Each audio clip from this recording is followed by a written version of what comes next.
Então não é quantos anos você vive, não é quanto dinheiro você ganha, não é quantas coisas você faz, não é quantas coisas você consome, mas de que forma você faz isso. E ela acha que ela nunca vai encontrar o propósito dela. Então a gente precisa entender que propósito não tem a ver com coisas que aos nossos olhos são grandiosas. Isso que você gosta, que você é bom, que você gosta, que as pessoas pagariam por ele. O mundo precisa disso daí. As pessoas não fazem, né? Não colocam em prática o seu propósito porque estão esperando o dia perfeito. A pessoa perfeita, o Deus perfeito, a igreja perfeita, a família perfeita, o país perfeito. Não existe. Exatamente. O fundo do poço e o alto de uma montanha, o pico mais elevado de uma montanha em sentido de conquistas materiais, tem o mesmo efeito. Você precisa sair da zona de conforto que você tá para poder colocar o seu propósito em prática também. Quando você morrer, o que vai estar escrito na tua lápide? Tem um cara aqui, vai estar escrito o que lá? Nasceu tal dia e morreu tal dia?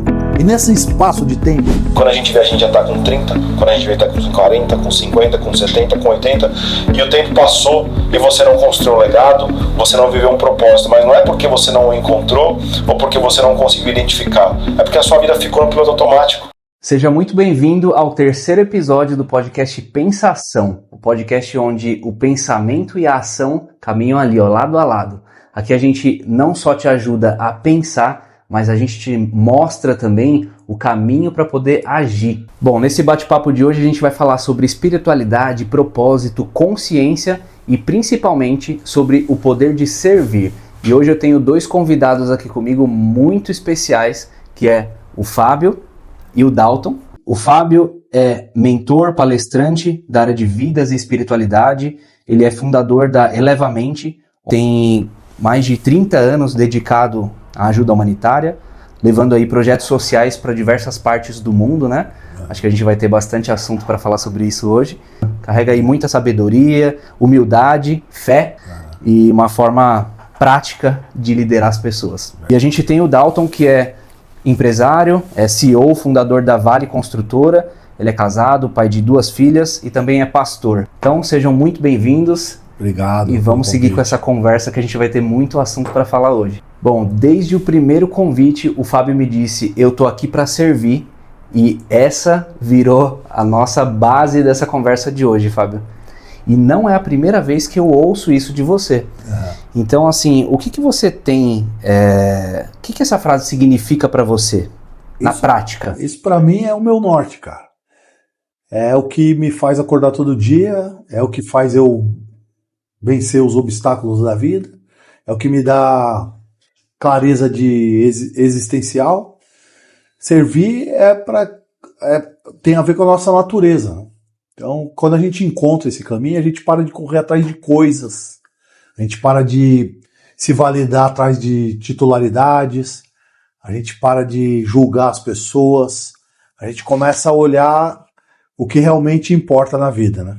Então, para mim, isso daí é tudo. A gente vive para servir. Uma árvore vive para dar frutos, né? Então, a gente tem uma natureza, né? Então, quando a gente vai tocar uma vida de uma pessoa que está em crise, a gente conhece pessoas que não têm problema com dinheiro. Eu conheço muitas pessoas que não têm problema hoje com dinheiro, mas tem problema de propósito, tem problema com servir.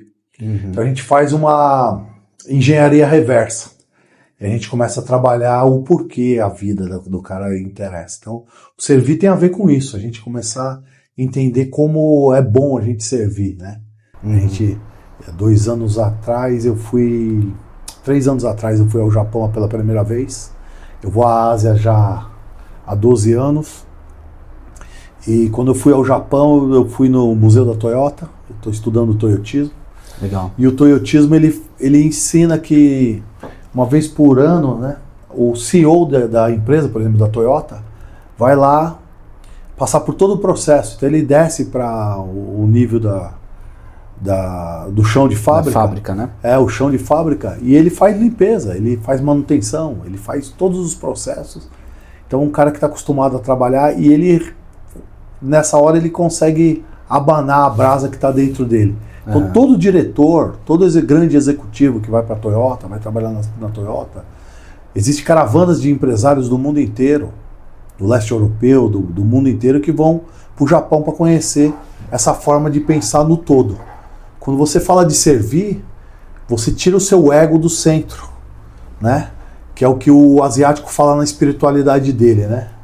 a gente escuta muito sobre o karma, que é você pagar o que você tem para pagar para sua própria vida aqui. E o asiático ele fala uma coisa sobre o Dharma. O Dharma é o que Jesus ensinou, servir. É o que Dharma tem a ver com o dar, doar, é isso? O Dharma tem a ver com você devolver e pensar no todo. Então a sociedade japonesa é uma comunidade que não pensa no indivíduo sozinho. O indivíduo ele dá a mão pro próximo. É uma grande corrente do bem. Então ele não joga o lixo dele no chão. Ele sempre pensando no próximo. Pensando no próximo e na próxima fase. Por isso que o Japão é um lugar de evolução constante. Então quando a gente fala de um líder, de um pensador, de um líder religioso, de uma pessoa que não está pronta para servir, ela não está pronta para evoluir. Então tudo na vida, quando ela atinge o seu ápice, é quando ela deu o seu fruto. Então ela entra num ciclo virtuoso. E na vida nós temos dois tipos de ciclos: ciclos viciosos e ciclos virtuosos. Então é virtude ou é vício? O vício te põe na zona de conforto. Então para mim hoje servir, eu já estou nessa de servir, eu descobri essa história de servir há 32 anos, quando eu tive um despertar espiritual. Então quando eu tive um despertar espiritual, e nós vamos, se você nos permitir, nós vamos falar um pouco de inteligência espiritual. Com certeza. Algo que pode ser desenvolvido. Então a gente não vai buscar uma espiritualidade, a gente não vai para a igreja, a gente não vai buscar uma espiritualidade que nos atenda. Hoje as pessoas falam muito sobre a gente poder, de alguma forma, ser atendido, ser servido por uma comunidade. É sempre o vem a mim, né? O vem a mim. Só que Jesus é o contrário. Jesus é o vosso reino. Então a gente tem que lembrar que tem um nível de consciência expandido que só vale a pena se a gente cumprir o nosso propósito. Sim. Então o servir está totalmente ligado, é a ferramenta que abre a nossa lente para a gente compreender o nosso propósito no macro. Então quando você fala de servir de forma genuína. Porque o servir para ter algum benefício é muito pequeno quando o servir expandido, o servir que toca a nossa vida de forma holística, de forma plena. O servir que toca o seu lado espiritual, seu lado emocional, seu lado intelectual. Então o servir serve a sociedade, serve a família e serve o próximo, serve o indivíduo. Não sei se eu estou querendo puxar demais, mas não, tá ótimo. Só o servir tem a ver com isso daí, cara. E o link que você faz da parte de servir com liderança, o que você consegue fazer o link? Porque a gente sabe que Jesus foi um dos maiores líderes, né, que esteve aqui na Terra. E ele era muito servo, né? A gente encontra várias passagens. Deixa eu pegar mais água aqui que a garganta tá... A gente encontra várias passagens de Jesus servindo, né? Inclusive na passagem bem famosa, né? Onde ele lava os pés dos discípulos. Então, mas a gente percebe que tem várias outras, né? Que ele está sempre servindo. E ele é um exemplo de líder. Então, como que pode fazer esse link? Eu queria que você explicasse um pouquinho melhor, o Dalton também, como fazer esse link de servir com liderança. Porque, assim, as pessoas que ouvem, né, a maioria delas entende que líderes são aquelas pessoas que estão ali no topo da cadeia, e realmente estão. Mas como que ela pode sair desse topo da cadeia e entrar num papel ali de inferior? Porque, assim, quem serve não significa que necessariamente seja uma pessoa inferior, né? É até pelo contrário, né? Mas ele é visto dessa forma, né? Visto como inferior. É uma pessoa que se submete a outra para poder dar um bem-estar, vamos dizer assim, para outra pessoa. Queria que você explicasse um pouquinho melhor. Se a gente pegar toda a questão empresarial, já tivemos diversas metodologias falando sobre liderança. Então a gente tem essa questão de uma liderança hierárquica, onde o líder está lá acima, onde ele tem ali a caneta ali de decidir todas as coisas, de arbitrar de uma maneira soberana. Mas hoje existe uma linha e é o que a gente acredita, que tem a ver com essa espiritualidade que você comentou, citou Jesus, não como algo sobre uma religião, mas como uma inspiração de espiritualidade e de metodologias de gestão, de recrutamento e seleção. Quando a gente pega, existe um seriado famoso, The Chosen, que fala sobre a escolha ali, né, dos 12 discípulos de Jesus. Ali é um método de processo de seleção fantástico, né, de pegar alguns improváveis e transformar naqueles que difundiram o evangelho que nós conhecemos até hoje. Foram eles que propagaram isso. Cada um com a sua característica, né? Características diversas, características contraditórias e improváveis. Então a gente... não capacitados, né? Não capacitados. Então a liderança inspirada numa pessoa como você citou, né, como Jesus, ela é uma liderança que ela tem a visão. Então o líder, o fato dele estar acima não significa no nível hierárquico. Significa no nível que ele carrega uma visão, ele carrega uma direção. Ele é quem dita o ritmo, quem dita a direção para onde você está seguindo. Só que se esse líder não tiver ombro a ombro com a sua equipe, ali caminhando junto, ele se torna um líder isolado. E aí ele acaba se tornando aquele tipo de líder que antigamente era chamado de patrão, de chefe, né? E isso, as empresas já entenderam que não funciona. Mas eu gostei disso que você falou, Dalton, que líder é aquele que carrega a visão. Sim. Acho que até anotei isso porque é muito legal, acho que resume, né? A gente não esse pode, mistério de... A gente não pode ignorar que um líder ele carrega uma responsabilidade diferenciada do restante do time. Sim. Então ele tem alguns atributos que ele precisa realmente tomar algumas decisões difíceis, ele precisa realmente fazer escolhas que nem sempre são confortáveis, mas ele também precisa caminhar perto, como o Fábio falou, né, o toyotismo, né, o CEO, ele vai lá de tempos em tempos no chão de fábrica para ter um dia de faxina ali com a equipe. Para quê? Para realmente se conectar, para realmente entender as demandas. Nessas últimas semanas, por muito tempo, nessa linha mais moderna de liderança, disseram que o líder ele precisava sair do operacional para ficar apenas no estratégico e no tático. Mas recentemente, diversos líderes grandes do Brasil e do mundo têm falado coisas ao contrário. Têm dito que a gente nunca, com um cargo de liderança em uma empresa, em uma corporação, deve se afastar do operacional. Porque é no operacional que as coisas acontecem. Sim. Então, eu não preciso manusear o operacional. Eu não preciso ser a pessoa que estou atuando no nível operacional, mas eu preciso estar lá. Sim. Eu preciso estar perto. Porque o líder, quando ele se torna muito distante do seu time, ele perde a conexão que faz com que ele inspire as pessoas. Ele deixa de ser uma inspiração. O líder tem essa característica, ele precisa ser uma fonte de inspiração para a sua equipe. Sim. Só que você só consegue inspirar aqueles que estão perto de você. Né? Tem uma frase que eu gosto muito, né? Uma árvore, se ela der frutos, mas se ela for alta demais, ninguém alcança o fruto.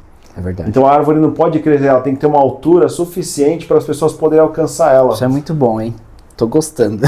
Então eu creio que um líder ele precisa ter essa acessibilidade para ajudar o seu time, a sua equipe, a conseguir realmente chegar nos objetivos em comuns que eles têm. As pessoas dizem assim, os nossos funcionários, os nossos colaboradores, eles precisam ter mentalidade de dono. Mas como que ele vai ter a mentalidade do dono ou do líder se ele anda tão distante do líder? E se o líder está muito distante, você acaba perdendo a oportunidade de transferir a cultura, né? Exato. Transferir a cultura para as pessoas que estão ali. E antes de a gente entrar, eu comentei com o Fábio, né? Que tem uma passagem, que é a passagem de Moisés, que ele não entrou na Terra Prometida. E aí foi justamente por conta de uma rebeldia que ele teve ali naquele momento que ele feriu a rocha, né, numa passagem anterior, e por isso Deus puniu ele de alguma forma de não entrar, eu não sei se puniu é a palavra certa, tá? Mas assim, Deus não permitiu que ele entrasse na Terra Prometida, a qual eles rodaram aí... Foi 40 anos no deserto, não foi? E ele não entrou na Terra Prometida. E foi justamente por essa fase de rebeldia. Então teve uma frase sua aí que você falou, né? Que o líder, ele inspira. E justamente por ele inspirar, ele carrega um peso muito grande, né? E toda a ação do líder, seja ela boa ou ruim, ela afeta quem está em volta ali, né? E principalmente as ruins, porque afeta de forma negativa. É por isso que hoje a gente trabalha compreendendo, a liderança tem compreendido, e Jesus é o grande professor disso aí tudo, né? Porque toda vez que Jesus tocava alguém, os seus discípulos, Jesus tinha 2 grandes caminhos para ensinar nos evangelhos. Então, quando a gente fala de liderança e liderança com espiritualidade, então sempre tem 2 lados, 2 grandes pilares nesse sentido. Um pilar é o lado pedagógico de Jesus. Então, Jesus sempre tem uma lição para ensinar. E o outro lado é o lado terapêutico de Jesus. Então, Jesus resolve soluções. Jesus tem soluções. Jesus resolve problemas. Jesus cura pessoas. Jesus ajuda as pessoas na sua crise emocional. Mas Jesus também sempre tem uma lição aqui a ensinar. Então Deus, nessa história do Moisés não entrar na Terra Prometida, eu acho que não é nem castigar, porque eu acho que Deus não quer castigar. Sim. Mas o tempo todo, a nossa relação com Deus não é como uma relação de um supermercado ou um lugar de conveniência. Deus não tem compromisso com as nossas vaidades. Deus, ele tem o tempo todo uma preocupação em que lição fica sobre isso. Então tem esses 2 pilares.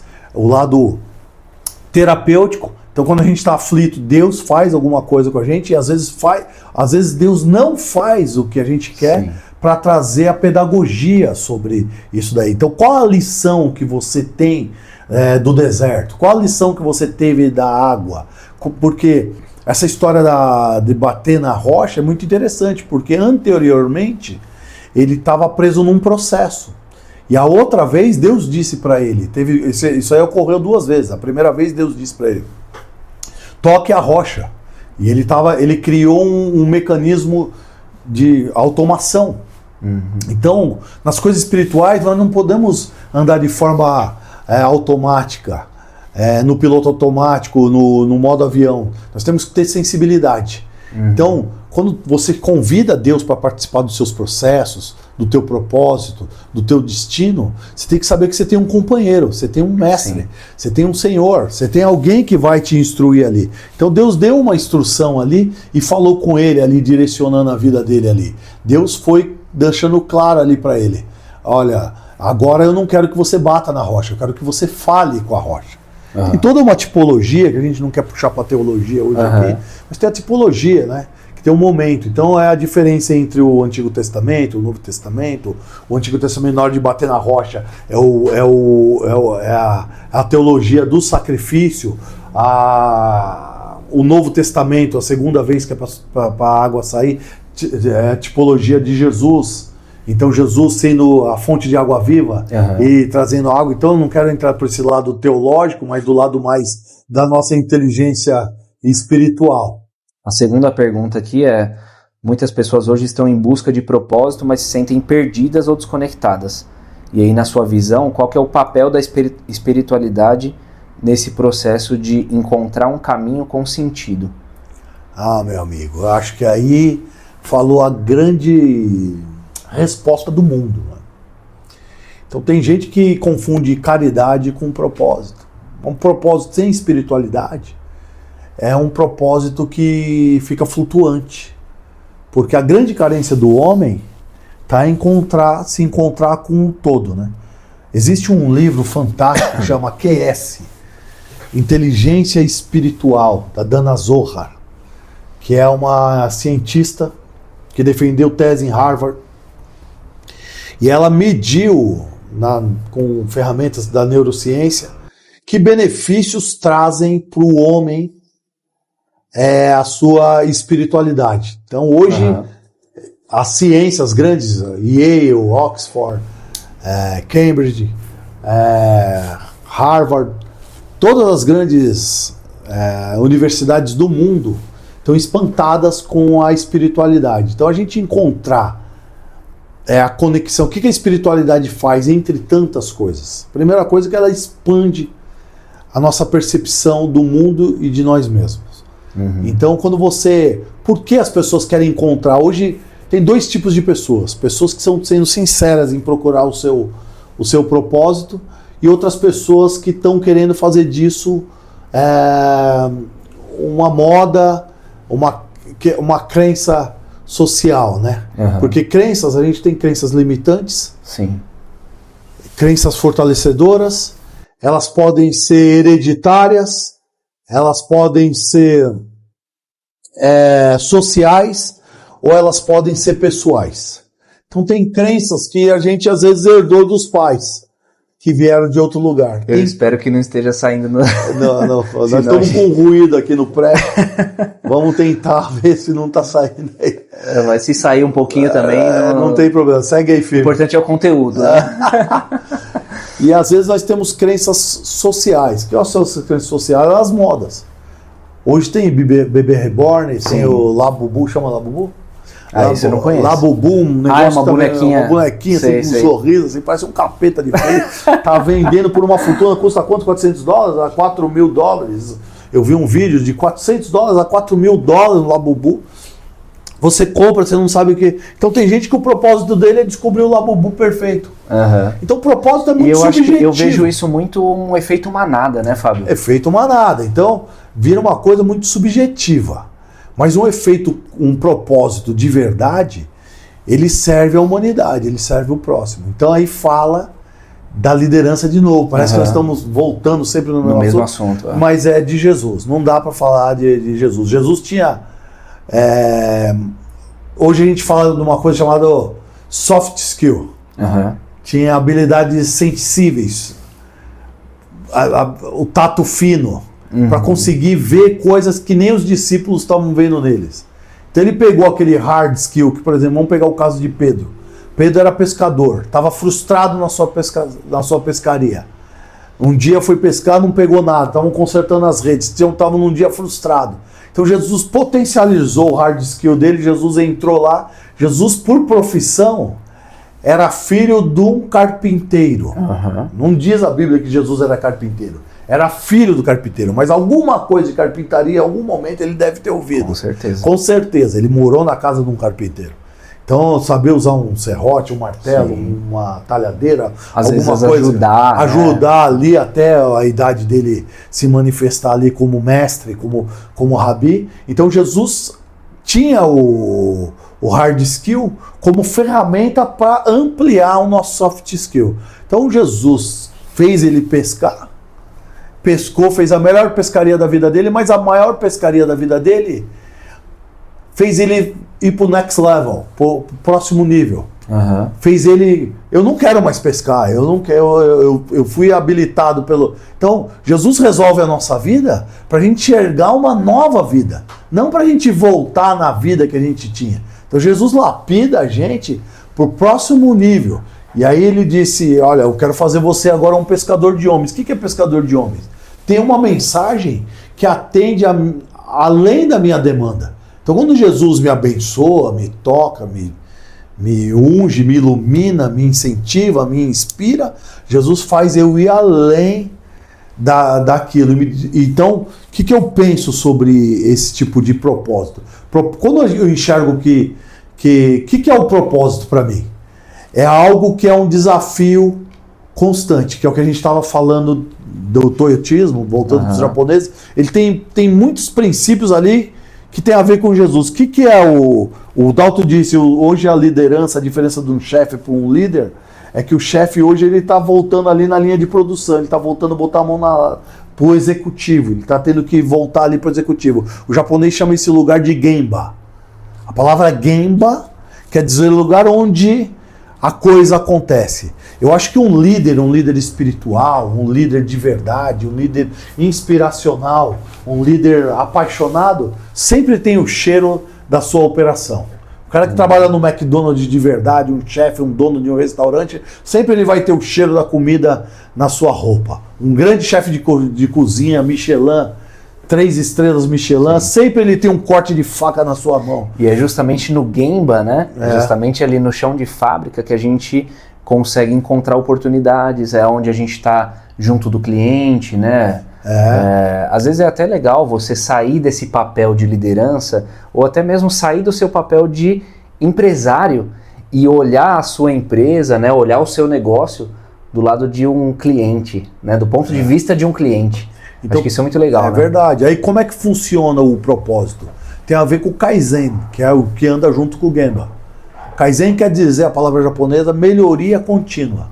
Uma pessoa que fala que encontra o seu propósito e fica na zona de conforto, meu propósito é ter uma empresa. Aí ele para lá, senta lá na cadeira confortável, na sua sala com ar-condicionado, com pessoas trazendo o café na cafeteira italiana que ele comprou na viagem dele a Milão.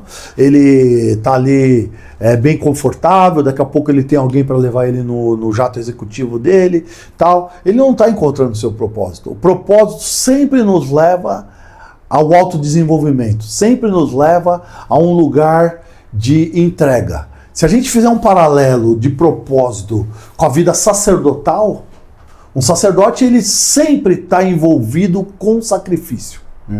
Jesus é sacerdote.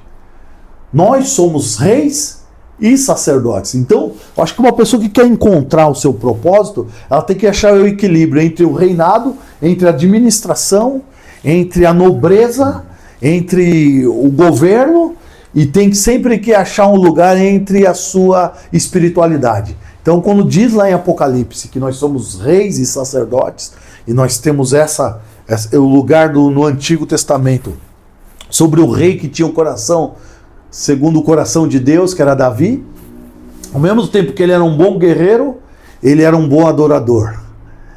Então, ele é rei e ele é sacerdote. Quando a gente está servindo, voltando na primeira pergunta, para encontrar o nosso propósito, como é que a gente encontra o nosso propósito? Servindo. Você sente a dor da pessoa você sente a dor da demanda. E para o executivo que está nos assistindo, a demanda do mercado é você estar lá no balcão servindo a pessoa. Você está na mesa do restaurante. Você está na ponta. Você está entendendo a demanda do seu colaborador, da pessoa. Você que quer buscar um propósito de espiritualidade, escutar a dor do próximo. Qual é a dor? A pessoa sente fome, a pessoa precisa estudar, a pessoa está doente. Qual é a dor? Como é que a gente faz um estudo científico? A pessoa tem uma doença, a gente faz uma anamnese, a gente pergunta ali o que ela tem, o que ela está passando. Então, a gente muitas vezes, a grande tentação sobre o propósito, não é a gente se sentir melhor porque nós encontramos o nosso propósito. O propósito sempre é um lugar de desconforto, sempre é um lugar onde eu posso evoluir e eu posso melhorar. Você precisa sair da zona de conforto que você está para poder colocar o seu propósito em prática também, muitas vezes, né? Validar ele, bota ele. Porque também não adianta nada você falar assim, eu tenho um propósito de fazer um canal do YouTube, né? Igual eu tô fazendo aqui. E beleza, você anota lá, faz um plano, né? E não coloca em prática, né? Fica um plano lá de gaveta. E então, avaliar, cara. Então eu comecei um canal do YouTube, daqui 10 anos eu vou estar do mesmo jeito? Sim. Tem gente que se vangloria, eu tô aqui há 10 anos, tá 10 anos, mas melhorou? Sim. Quer dizer, você se reciclou? Eu gosto muito dessa ideia de propósito, principalmente para tudo na vida, tá? Eu gosto muito dela mesmo, no sentido de, eu coloco um plano para mim, né? Meu plano é uma meta que a gente faz ali todo começo do ano, né? Eu quero ir para academia ali pelo menos uns 200 dias no ano. Mas o que tem por trás desse ir à academia? Ótimo. Sabe? Então eu sempre busco, e aí eu acho que fica até uma dica, né, para quem está assistindo a gente, buscar encontrar um propósito sempre por trás das coisas. Né? Então no exemplo que eu dei aqui da academia, por quê? Poxa, é porque eu quero viver pelo menos até os 100 anos, sabe? Eu quero eu quero ter uma saúde que eu não dependa de ninguém. Eu quero ter uma saúde para poder ver os meus filhos crescendo, sabe? Poder brincar com eles até muito mais tarde. Então é tudo isso que está por trás. Não é o simples fato de você ir a uma academia. E quando você tem esse propósito muito mais firme, né?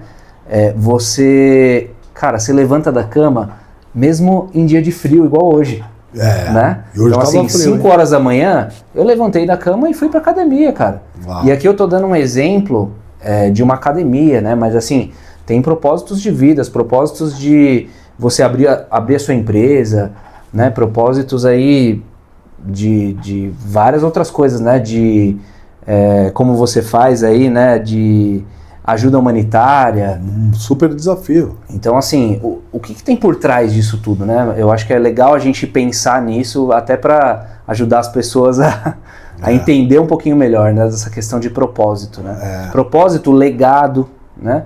Também a gente tem que pensar o que você vai deixar de legado com o seu propósito. Verdade, né? É muito legal isso daí, a gente começar a perguntar, porque eu acho que quando você começa a fazer esse tipo de pergunta, por que eu estou fazendo isso?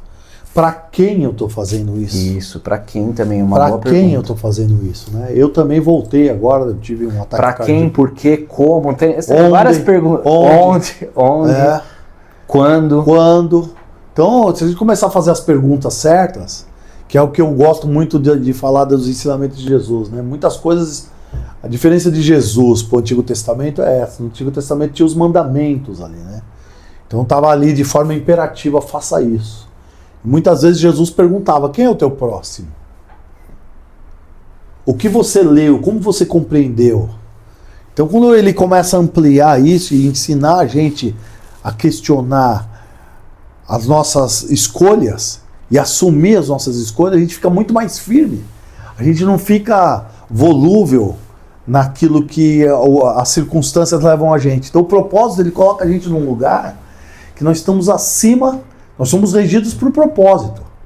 Quem encontrou sua espiritualidade. Sim. Não é regido por circunstância, que é o que você acabou de falar. Se eu sou regido por circunstância, eu vou esperar o dia perfeito para ir treinar. Sim, exatamente. O dia que eu estou super forte, o dia que está 20 graus, não pode estar 27 graus, muito quente, tá ruim para mim. Muito frio, quente, tá ruim, né?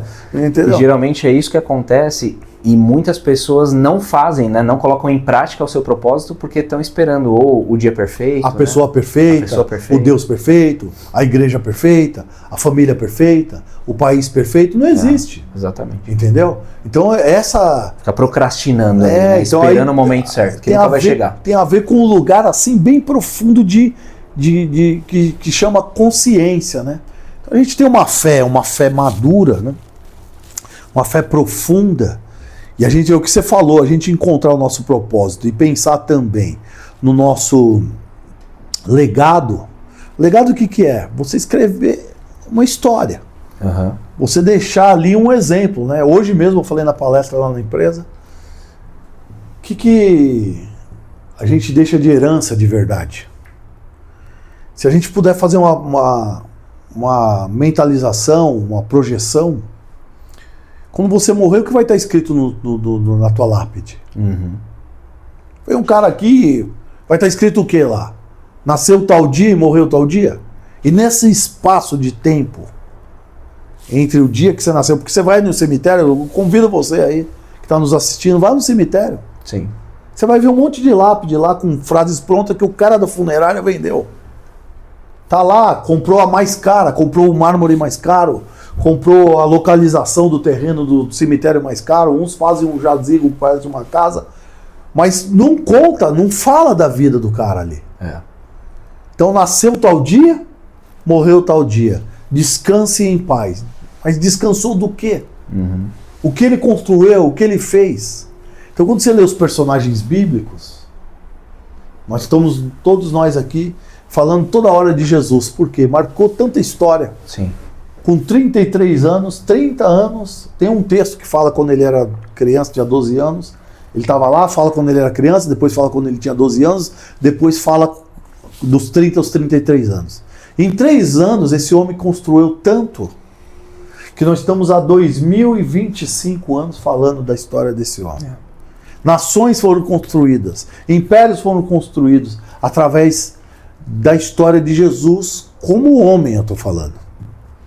Porque se falar da parte dele de vida, do Cristo, sim, muito maior. Mas eu estou falando da história, dessa história, de construir na vida das pessoas. Sim. Então encontrar propósito, deixar legado, é escrever na tábua do coração das pessoas. Eu estou aqui feliz da vida em vir no seu podcast com meu irmão, amigão Dalton, construir história.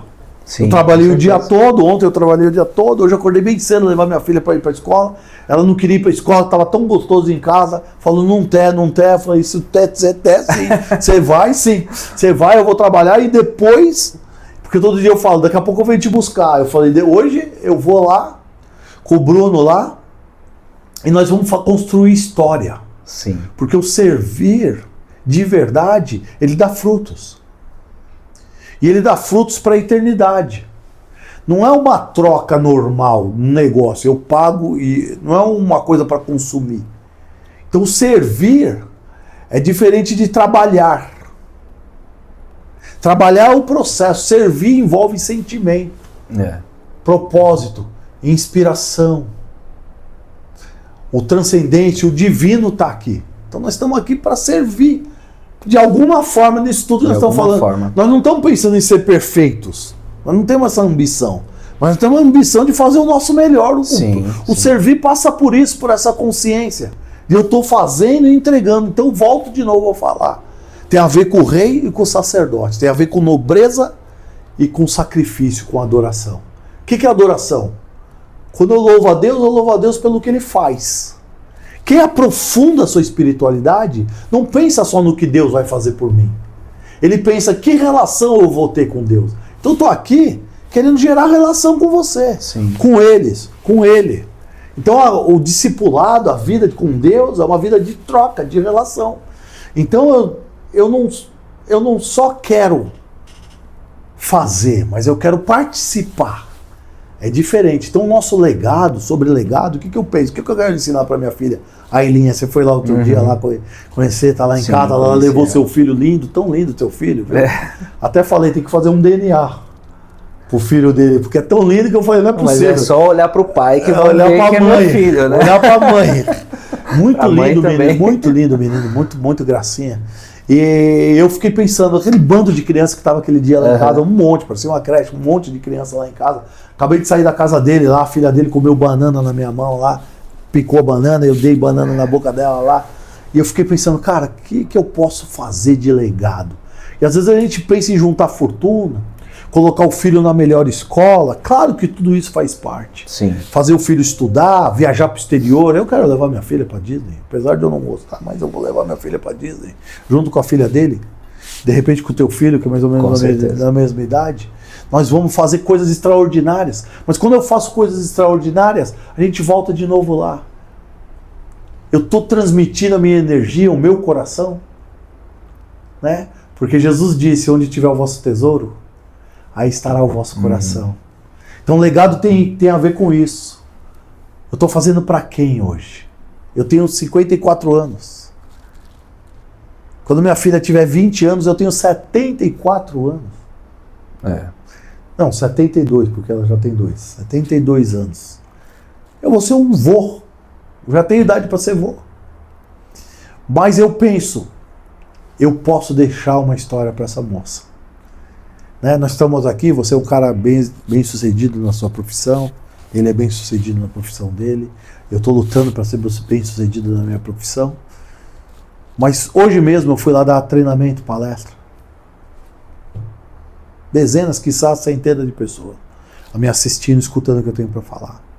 Muitos de origem bem simples, pessoas bem simples, vieram de muito longe. Teve uma pessoa que veio de Mogi assistir a palestra. Acordou 2 horas da manhã, trabalhou o dia todo. Depois foi para a palestra. E eu estava pensando, isso daqui não tem preço. A gente gerar história. Se eu posso dar uma dica, não trabalhe só por hoje. Quem tem Deus, quem tem a espiritualidade expandida, trabalha para a eternidade. É o que eu digo toda a palestra. Quem vai lá vê o nosso jargão lá da Elevamente. Diga para a pessoa que está do seu lado, se eu estivesse no auditório hoje, eu não nasci para pagar boleto. Então quando você vive para comer pão só, sua vida é muito pequena. Quando você vive para comprar um carro, um apartamento, uma casa, um avião, um iate, uma fazenda, o que mais? Comprar tantas coisas, a vida fica tão pequena.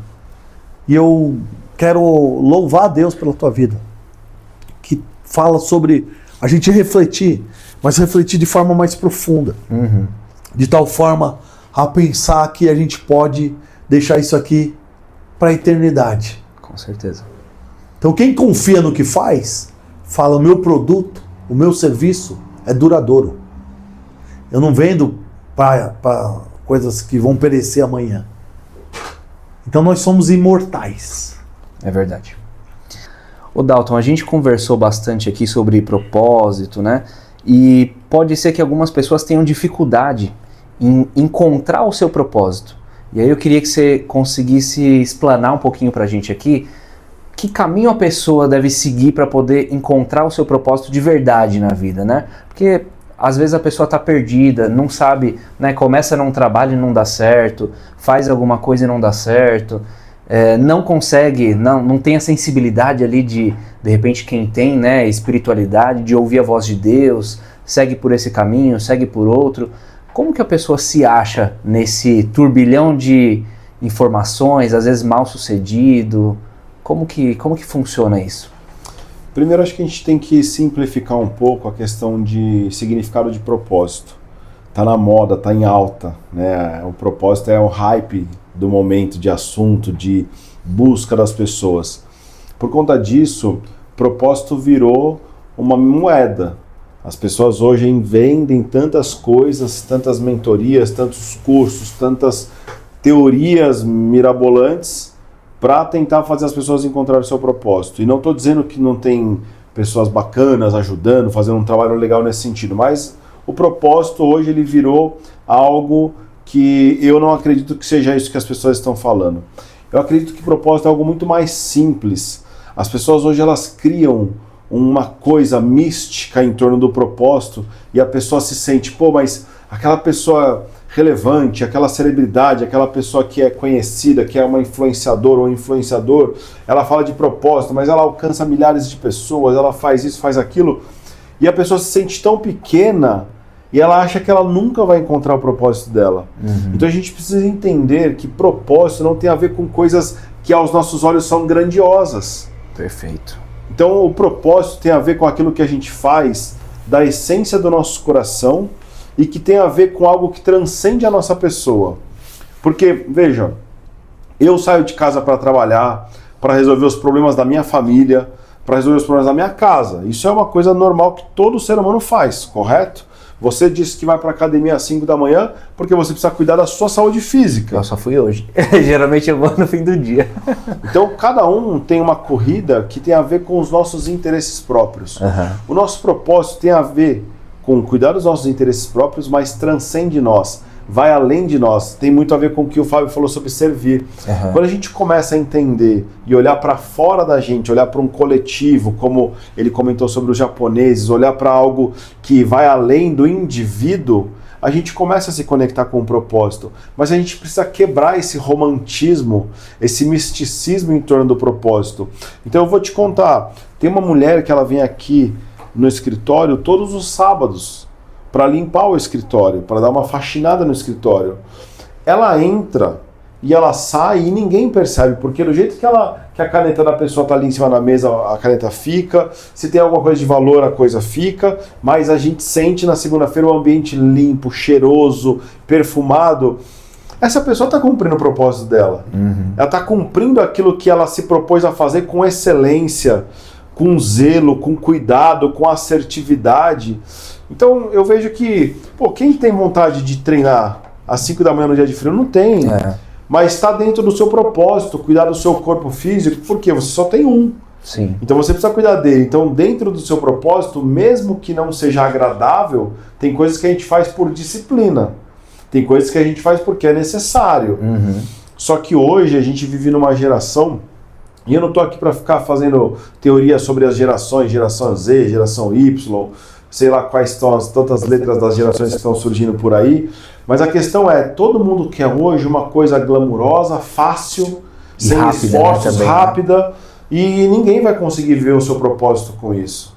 Quando a gente pega pessoas na Bíblia, tiveram pessoas ali que foram citadas, às vezes uma única citação na Bíblia, mas ela teve uma função fundamental. Quando você pega ali José de Arimateia, ele cedeu ali o sepulcro para Jesus poder ser sepultado, foi onde houve o milagre ali da ressurreição, quando viram, ele só foi citado uma vez, mas ele cumpriu o propósito dele. Qual que era o propósito dele? Ele era um homem relevante ali na região dele, ele trabalhava direito, era um homem honesto e se tornou um seguidor de Jesus ali na fé daquele momento ali, daquilo que estava acontecendo. E no momento em que houve uma necessidade do reino de Deus, ele estava ali pronto para fazer algo que não era para ele, não era para a família dele, não era para as necessidades dele, era para algo além dele.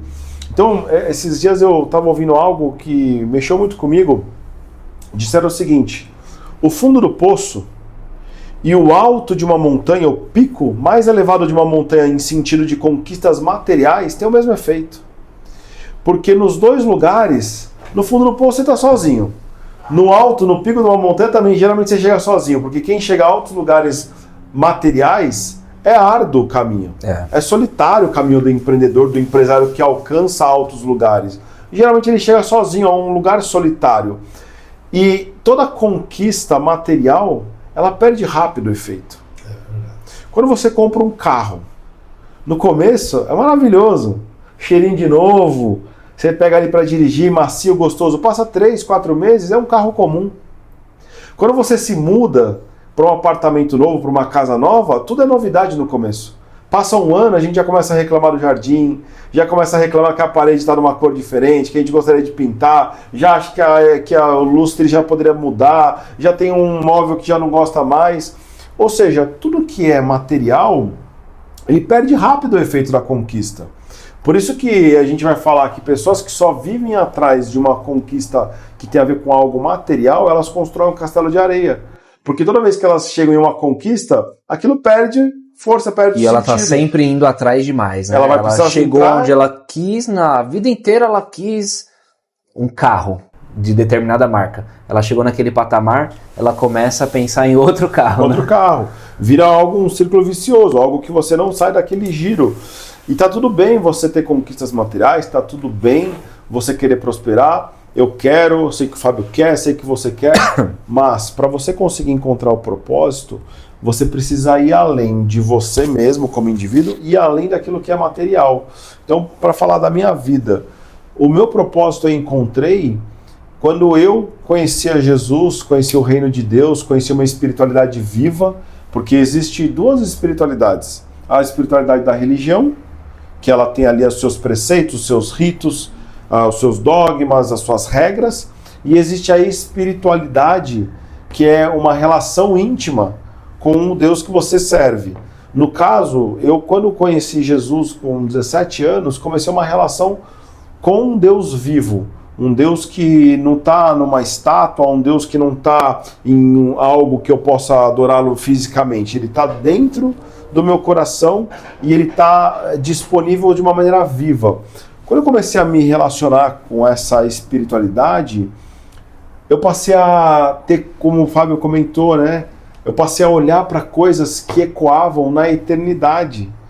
Quando a Bíblia vai falar que quando você encontra o reino de Deus, você tem que fazer aquilo como alguém encontrou um tesouro. Vende tudo e vai atrás daquilo. Vai comprar aquilo. Por quê? Porque aquilo que é o que há de mais valioso na vida de uma pessoa. Por que eu te falo isso? Eu estou há 23 anos caminhando. Fábio, ele me ajudou desde o início da minha caminhada de fé, quando eu tinha 17 anos. Foi uma pessoa, continua sendo um discipulador, um amigo, um pastor, né, um conselheiro, um mentor. E nesses 23 anos de caminhada na espiritualidade, eu aprendi que aquilo que não perde a graça, aquilo que a gente falou, de conquista um carro, compra uma casa, com o tempo isso perde o frenesi, você perde o prazer, você perde ali a empolgação daquilo. Mas quando você é instrumento de Deus na vida de uma pessoa, quando você é responsável por levar alguém para conhecer uma espiritualidade viva e essa pessoa muda de vida, isso não perde a graça como um carro perde. Isso não perde a empolgação como uma conquista material perde. Então tudo que você faz de uma espiritualidade viva e que sai um pouco de você para ir até uma outra pessoa, isso ganha um peso e um valor na sua vida que duram a eternidade toda. Não perde a graça. Então, esses dias a gente foi tomar um café na padaria e a gente parou o carro e tinha uma Mercedes que há 20, 25 anos atrás era um carro de desejo assim máximo, porque o Brasil custou a ter importações de carros na larga escala como tem hoje grandes marcas, tinha poucos carros na época. E a gente viu uma Mercedes que assim, há 20, 25 anos atrás era um carro mais top da cadeia dos carros. E ele estava parado debaixo de uma árvore, todo empoeirado, 25 anos, o carro já enferrujando. E aí a gente, né, filosofou ali, falou, tá vendo? Quando comprou esse carro era o auge quem estava comprando. Agora ele está apodrecendo. Está debaixo de uma árvore, sujo, enferrujado, não deve nem andar. Agora, aquilo que a gente faz na direção de outras pessoas e com o propósito que Deus está envolvido, isso não perde a graça, isso não enferruja, isso não desgasta, isso ecoa na eternidade. E aí, quando você alinha a sua vida para esse tipo de ações, esse tipo de atitudes, esse tipo de vivência, você ganha propósito. Legal, muito bom ouvir isso. E eu tô pensando aqui, enquanto você estava falando, né? Propósito, então, ele está muito alinhado com pessoas, né? Com outras pessoas. Né? Bem material é importante, óbvio, mas se te falarem hoje, ó, eu te dou 100 milhões de dólares, só que você morre amanhã, eu tenho certeza que você não ia aceitar. Sim. Né? Então não tem dinheiro nesse mundo que pague a vida de uma pessoa. Sim. E além da vida, o ser humano é um ser relacional. O ser humano não nasceu para viver sozinho. Então eu te digo, não digo nem de eu te dar 100 milhões para você morrer amanhã. Se eu te der 100 milhões, mas eu te coloco numa ilha deserta e você ficar lá sozinho a vida toda com 100 milhões e com tudo que você quiser comprar para você desfrutar sozinho numa ilha, você aceitaria? Não. Não, porque o prazer da vida do ser humano está na relação. Sim. Só que hoje as pessoas, apesar de saberem que elas precisam dos outros, elas entenderem a necessidade, muitas vezes elas vivem no piloto automático e não valorizam isso. Sim. E acabam muitas vezes valorizando coisas e usando pessoas. Sendo que a gente deveria valorizar pessoas e usar as coisas. Bom, e o que vocês enxergam como uma grande inspiração, né, de Jesus, como a gente já disse no começo, né? O que vocês enxergam isso nesse mundo que a gente tem hoje? Bom, a gente ficaria aqui a noite toda para falar de todas as possíveis inspirações de Jesus para uma questão de liderança, mas eu queria falar sobre a questão da presença. Jesus, em todos os momentos que ele se relacionou com seus liderados, com aqueles aos quais ele estava inspirando, treinando, desenvolvendo suas habilidades, ele sempre foi presente. E essa é uma característica muito escassa nos dias de hoje. Por conta da tecnologia, por conta da velocidade da informação, por conta da rapidez com que as coisas acontecem, a gente tem uma grande dificuldade de estar presente. E, na verdade, o que faz a gente conseguir conectar com as pessoas, seja em nível de liderança, seja em níveis relacionais, um casal hoje, para ele ter uma qualidade dentro de um lar, ele precisa ter momentos de presença, um com o outro, de qualidade. Para você conseguir desenvolver os seus filhos e uma relação saudável dentro da sua casa, você precisa dedicar presença para os seus filhos. E presença não é você estar só de corpo, né? Exato. É importante frisar isso, porque às vezes a pessoa está lá e fica o tempo inteiro no celular, também não é isso, né? A gente precisa entender que a tecnologia, ela pode ser uma bênção ou uma maldição. Depende muito da forma como a gente usa ela. Só que hoje, se a gente pegar a inteligência artificial, as grandes empresas que dominam o setor da tecnologia, tudo é construído, tudo é arquitetado para tomar a sua atenção e tomar a sua presença. Quanto mais tempo você passa ali navegando, consumindo conteúdos, consumindo tudo aquilo que te oferece, mais você está exposto a questões de consumo que vão ter naquele ambiente. Só que isso é uma tecnologia muito avançada e existe muito dinheiro sendo investido nisso. Existe dinheiro, existem estudos, né, que na questão de dopamina, né, eles sabem ali que quanto mais vai oferecendo, mais a pessoa vai querendo, e muita gente cai nessa mesmo, né? Então, se você não desenvolver um hábito saudável de relação com a tecnologia, você vai perder presença, seja na sua casa, seja na sua empresa com os seus funcionários, com os seus liderados, seja na sua igreja, onde quer que você tenha relacionamento interpessoal, se você não fizer um uso saudável da tecnologia, você vai comprometer a qualidade dessas relações. E além disso, Dalton, não só de tecnologia, né? Às vezes a pessoa não está presente, mas não está de mente presente, né? É tanto trabalho que ela tem, que às vezes ela carrega o trabalho para casa e fica pensando naquilo, né? Então ela está perdendo ali a oportunidade, né? Às vezes nem está no celular, mas está perdendo a oportunidade de estar com a família de forma de corpo e mente, né? Existe uma síndrome, chama síndrome do pensamento acelerado. Ou seja, a gente quer pensar em 1000 coisas ao mesmo tempo, com uma velocidade absurda, e isso vai gerando um esgotamento da pessoa. Então a pessoa ela começa a ter um burnout, a pessoa começa a ter ali uma crise de ansiedade, uma crise de pânico, derivada de uma má gestão da forma como a gente arquiteta nossos pensamentos, da forma como a gente arquiteta a maneira de se relacionar com tudo que chega pra gente. Então a gente precisa ser seletivo hoje, a gente precisa ter uma intencionalidade de falar, isso fica. Isso eu não posso permitir que permaneça na minha vida. Isso aqui eu preciso usar até tal horário. Depois desse horário eu preciso estar... Então, por exemplo, aqui na nossa empresa, a gente costuma, nas reuniões, deixar o celular fora da mesa. A gente costuma deixar numa caixinha guardado, no silencioso, no vibra, para que a gente consiga ter tempo de qualidade de reunião. Porque se cada pessoa sentar numa reunião e começar a responder o WhatsApp, começar a acessar informações que vão chegando, ninguém consegue estar presente, a reunião deixa de ter um propósito. Sim. Ou seja, presença, seja por tecnologia, ou seja pela cabeça de você estar realmente presente ali, hoje a presença é um ativo escasso, mas imprescindível, para que você consiga construir uma liderança, para que você consiga construir um ambiente saudável dentro da sua casa, da sua família, ou da sua igreja, onde quer que você vá. Presença é algo que é necessário a gente cuidar com atenção. Sim. É assim como eu falei do corpo saudável, né? Que o nosso corpo é o nosso templo, é templo do Espírito Santo, né? Para quem tem a espiritualidade ali. A nossa mente também, né? A gente precisa ter muito cuidado com a nossa mente, porque você pode ser levado aí para caminhos que você acaba perdendo sua família, né? Tem muita gente que perde a família, perde tudo, por conta da mente, né? Que não sabe administrar intencionalmente para onde ele leva a mente dele, né? Pessoas que se envolvem em vícios, e aí tem uma série de coisas, né? Eu acho que esse tema daria um podcast inteirinho. Verdade. Mas muito obrigado pela colocação, Dalton. E aí eu já queria partir pro final, e como o nosso podcast é pensação, a gente pensou bastante aqui junto com o nosso público, e aí eu queria que vocês dessem uma mensagem final mais ligado à ação. O que as pessoas que ouviram a gente aqui, o que elas podem tomar de ação na vida para colocar isso tudo em prática? Então, eu queria sugerir, como a gente falou muito de propósito, de estilo de vida, de espiritualidade como estilo de vida, eu acho que tem uma ferramenta fantástica, não sei se você conhece, chama Ikigai.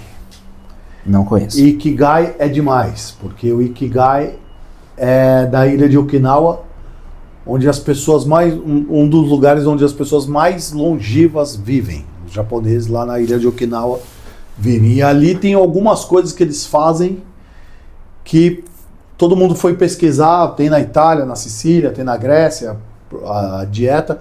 Foram pensar que era a dieta dos japoneses, que eles comiam muita proteína, ou comiam muito peixe, ou viviam perto da praia, era a qualidade do ar. Foram pesquisar o que era. E no final não era nada disso, era um estilo de vida adotado por eles, chama Ikigai. Encontrar o seu propósito. Eles têm essa filosofia lá. Um dos lugares no mundo onde tem mais pessoas com acima de 100 anos. Mas o mais importante disso tudo não é só quantos anos eles vivem. Eles querem viver 100 anos ou mais de 100 anos, mas viver bem esses 100 anos. Então não é quantos anos você vive, não é quanto dinheiro você ganha, não é quantas coisas você faz, não é quantas coisas você consome, mas de que forma você faz isso. E essa é a pergunta que eu acho que fica aqui para a gente botar em prática, né? Fazer a grande pergunta, ou a grande tônica que eu estou levando dessa experiência aqui é o porquê eu faço o que eu faço. Então, tem algumas coisas que a gente pergunta quando a gente vai aplicar o Ikigai nas empresas. Número 1, o que você gosta de fazer? Número 1, fazer coisas que você gosta. Por exemplo, meu pai queria que eu trabalhasse com máquinas, com mecânica. Eu fiz Senai, primeiro curso que eu fiz. E eu nunca fui bom de exatas. Eu era péssimo em matemática, péssimo em trigonometria, geometria. Exatas eu sou uma porcaria. E eu era bom em pessoas. Então hoje eu estou pleno na minha profissão porque trabalho com gente. Então, primeira coisa, o que você gosta de fazer? Segunda coisa, o que você é bom em fazer? Ikigai tem são círculos, como uma mandala, você preenche aquele lugar. Então, primeira coisa, o que você gosta de fazer? A segunda pergunta que eu faço para você que está nos ouvindo. O que você é bom em fazer? Mas bom de verdade, não é? Sim. Seu pai achar que você é um craque de futebol. Uhum. Seu pai sempre vai achar que você é um craque de futebol. A menina é a melhor dançarina de balé. Ou toca piano maravilhosamente. O que os outros reconhecem, que o mundo reconhece que você é bom. Você é bom. Eu ia justamente complementar isso. E aí você é bom demais, então você dá frutos nisso. Porque geralmente quando você é muito bom, as pessoas te reconhecem. Isso que eu ia falar agora. O terceiro pilar do Ikigai. Se você é bom de verdade, você pode viver disso. Alguém pode te pagar, te remunerar por isso. Então, sou bom em fazer tricô. Sou bom mesmo? Alguém compraria um tricô meu? Eu faço pulseirinha na praia. Alguém compraria minha pulseirinha? Eu faço cupcake, faço pão de mel, eu faço chocolate, eu faço churrasco. Alguém pagaria pro meu churrasco? Não necessariamente você tem que viver de churrasco. Mas você é tão bom nisso que... E quarto pilar do Ikigai é o que o mundo precisa. Isso que você gosta, que você é bom, que você gosta, que as pessoas pagariam por ele. O mundo precisa disso daí? Então, se o mundo precisa disso aí, você vai encontrar o teu lugar. Então, o propósito está em encontro com a felicidade intrapessoal, com nossos relacionamentos interpessoais. Então, a ponte hoje que eu digo para você é: se cuide. O que quer fazer na prática? Tenha um tempo de meditação. Acorde de manhã, faça uma oração. Cuide de você, olhe nos seus próprios olhos antes de pensar nas tarefas que você tem para fazer. Não saia correndo de casa, tenha um tempo, acorde um pouco mais cedo, acorde de verdade, se espreguice, se alongue, pense um pouco, busque uma higiene mental. Antes de pensar nas tarefas, nas contas que você tem para pagar, busque sanidade. Então busque lembrar o que você gosta de fazer, o que você tá para fazer. Então o relacionamento intrapessoal vai me levar à qualidade nos meus relacionamentos interpessoais. Então, quando eu estou de bem comigo, minha mulher fica feliz. Minha mulher fica feliz, minha filha fica feliz, as cachorrinhas ficam felizes, o jardim floresce, minha vida profissional floresce.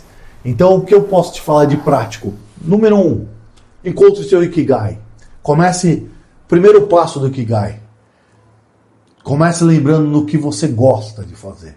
Em vez de pensar nas coisas que você tem para resolver, comece. Jesus disse uma frase: o meu fardo é leve e o meu jugo é suave. Viver com Jesus não é um monte de coisa que a gente não pode fazer. A minha grande descoberta espiritual foi: eu nunca quis andar para o mundo espiritual porque eu pensava é uma porção de regras que eu não vou conseguir cumprir. Tudo que eu me proponho a fazer, eu gosto de fazer. E eu descobri que a vida com Deus tem muita coisa sobre a oportunidade de viver uma vida melhor do que eu posso fazer. Então a minha dica é, de forma prática, pensa a ação.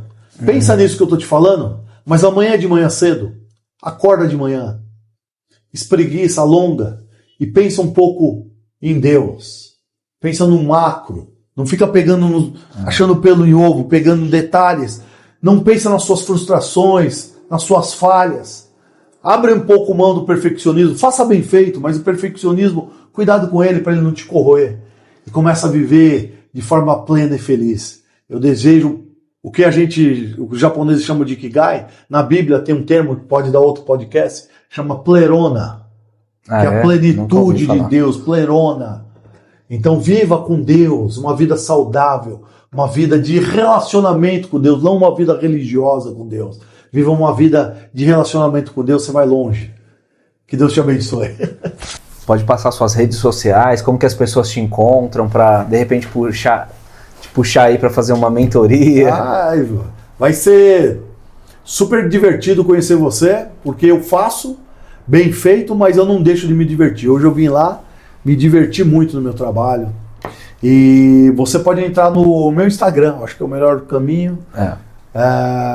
Tem o e-mail da Elevamente e tem o meu Instagram é Fábio Moreira Mentor. Não tem como esquecer. Fábio Moreira Mentor.